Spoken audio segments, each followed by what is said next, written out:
Gostaria de começar fazendo uma análise que eu não sei mesmo se o nosso queridíssimo amigo Roberto percebeu. Quando convidado algum ou todos os partícipes dessa obra, na escolha dos filmes, eles se revelam.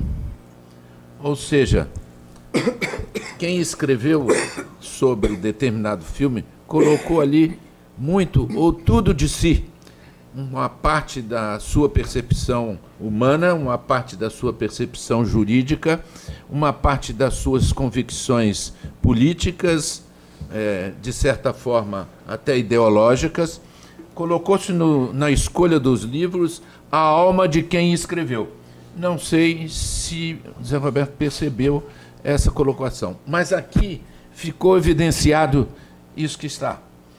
Nós nos colocamos na escolha dos comentários que iríamos fazer sobre os livros, um pouco de nós, um pouco daquilo que a gente sente e daquilo que se quer passar para uma contribuição aos eventuais leitores desta obra, que é, a meu ver, de uma percepção maravilhosa, Zé Roberto, uma coisa muito bonita, muito bem feita. Cumprimento você publicamente por ter tido a ideia de fazer uma obra tão interessante.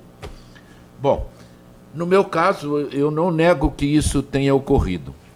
O filme que passei a analisar não tem nenhuma conotação mais popular. Creio mesmo que pouquíssimas pessoas tenham assistido Sessão Especial de Justiça. Primeiro que o Costa Grava, esse grande autor, esse grande cineasta grego que se naturalizou francês, é um cineasta, de certa maneira, hermético. Ele não tem popularidade, ainda mais com o tempo que já se passou. E uma boa parte dos filmes dele, inclusive um que foi temporariamente proibido aqui no Brasil, que é o Z, e eu gostaria de recomendar, pelo menos, não vou falar um pouquinho do Z, mas um pouquinho só, porque está na ordem do dia. O Z foi proibido no Brasil porque ele descrevia uma situação da ditadura grega daquela época. E no tribunal que estava apreciando a questão narrada no filme, Costa Grava colocou no fundo da sala uma bandeira de cada um dos países que estavam em regime ditatorial. E lá estava a bandeira do Brasil. E, por esse motivo, na época, os militares vedaram a divulgação do filme no Brasil. Mas tem uma questão que está em dia, atualíssima, no Z, que não é ainda a Sessão Especial de Justiça. É que ali se discute a posição do juiz. A grande indagação de saber se o juiz, que tem que ser necessariamente imparcial, tem que ser inerte. Ou se é possível que o juiz tome a iniciativa da prova. Essa descrição, essa discussão está no Z, que talvez coubesse mais nos dias atuais uma série analítica dessa propositura. Mas o que eu tenho que falar aqui sobre a Sessão Especial de Justiça, que passa na época da guerra, 1941, na França, dominada pelos alemães, e em que o Costa Grava descreve como esse período chamado período negro da história da França, em que o Marechal Pétain se entrega aos alemães e se coloca a realizar tudo aquilo que os nazistas pretendiam. E diga-se, aliás, Zé Roberto, me permite fazer uma criticazinha. Eu tinha feito, nas minhas anotações, um escorço histórico dessa situação.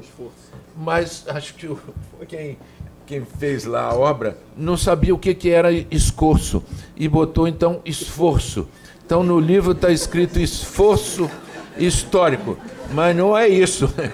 Claro que eu posso ter feito um esforço, mas não era isso que eu quis escrever. Eu posso emendar uma coisa a respeito, vou aproveitar a carona sobre a revisão. Numa hora eu cito a construção de Frankenstein como se fosse uma receita culinária. E eu falo o seguinte, que o médico pega o cérebro e reserva. Que nem aquelas linguagens de programa, pega e reserva. A revisão botou guarda. Perdeu toda a graça desse trecho. Guarda. Não guarda, reserva. Na próxima a gente conserta. Então eu quero falar, o escorço histórico que eu tentei fazer era a descrição da situação da França naquela época, como o envolvimento, e aí há que se falar uma acusação muito séria aos franceses, porque o Marechal Pétain, que era um herói da Guerra de Verdun, ele representou uma boa parte dos cidadãos franceses, que eram homofóbicos, uma boa parte, que eram contra os judeus, que eram contra os homossexuais, que eram contra as liberdades de imprensa. Então, a França carrega em si, não apenas, desculpe os descendentes franceses que pode existir aqui, mas ele representou uma boa parte da cultura francesa, da sociedade francesa daquela época. Separou, fez a República de Vichy, condenou várias pessoas, condenou várias atitudes, porque esse era o sentimento da França. Bom, então, o Costa Gravas, que eu recomendo a todos, não é um autor popular como Poetas Mortos, A Dama Dourada, não tem esse charme. Os filmes deles são um pouco rudes. Eu até escrevi assim, Costa Grava faz uma aula de história. O filme é cru, o filme é seco, mas sem apelativos.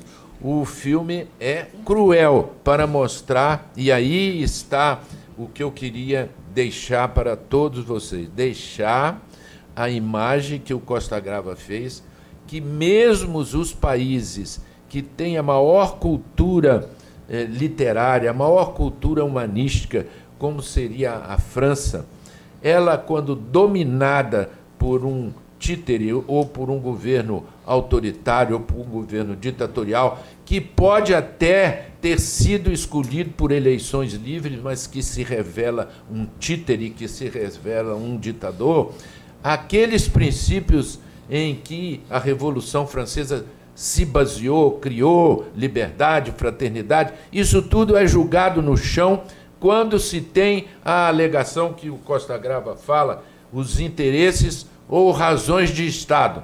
Então, em nome dos interesses ou razões de Estado, são cometidas as maiores barbaridades contra a população, contra as pessoas, tudo aquilo que a gente criou vai por água abaixo. E aqui no Brasil, repito, uma frase que muita gente, talvez, pela idade, eu tenho que reconhecer. Quando foi assinado o AI-5, o então ministro da Justiça... As favas com os escrúpulos. E isso é retratado no filme, ao compor um tribunal de exceção, o ministro da Justiça francesa teria dito, as favas, a mesma frase, uma coisa impressionante, as favas com os escrúpulos, porque eu tenho que assinar uma lei de exceção, criando um tribunal de exceção, fazendo a retroatividade da lei, fazendo a lei penal incidir sobre o que não era crime. Enfim, o filme mostra a barbárie que se pode estabelecer em razão de que é chamado hoje razões de Estado, razões de interesse público, e que isso é um dos maiores absurdos, uma das maiores violências que se pode fazer. Os filmes de Costa Gavras, quase todos eles, consagram histórias e visões jurídicos-políticas. Quando ele fez o Missing a respeito da ditadura do Pinochet, foi uma coisa, eu anotei aqui, quando fez o estado de sítio, quando fez o Z, deflagrando o golpe militar na Suécia, quando fez o Amém, mostrando a colaboração da Igreja Católica com o regime nazista, quando fez a Confissão, a perseguição política nos regimes do socialismo real, do leste europeu, e ele fez esse filme baseado em fatos reais. O que descreve o filme? Um grupo de estudantes lutando contra o regime nazista teria tido uma reação e matado um oficial nazista no metrô de Paris. Então, em razão dessa morte, o governo alemão exigiu do governo francês que se fizessem vingança, matando 6 franceses, ou enforcado, ou com guilhotina, seja lá do que for, e o governo francês, vergonhosamente, se vergou às exigências nazistas, criou-se a divisão da França no regime da República de Vichy, comandado por Pétain, e o das resistências da França. Então, eu deixei uma frase final, 2 frasezinhas assim. Os fatos mostrados de forma candente e precisa neste excelente drama político são baseados em acontecimentos reais e evidenciam a que ponto de irracionalidade, de radicalismo, de intolerância, de violência pode chegar um governo e a sua estrutura jurídica quando submetido aos chamados interesse ou as razões de Estado. No final, o filme, a nosso sentir, é de extrema relevância política e jurídica, não só para os alunos, para os atuantes do direito, como também para toda a sociedade brasileira, pois nos mostra como um sistema jurídico, embasado em séculos de história, como é a da França, pode ruir facilmente quando razões de Estado, interesses superiores são alegados pelos detentores do poder político para implantar regimes totalitários afastados dos princípios fundamentais e suprimir direitos e garantias individuais duramente conquistados ao longo dos anos. Essa é a mensagem.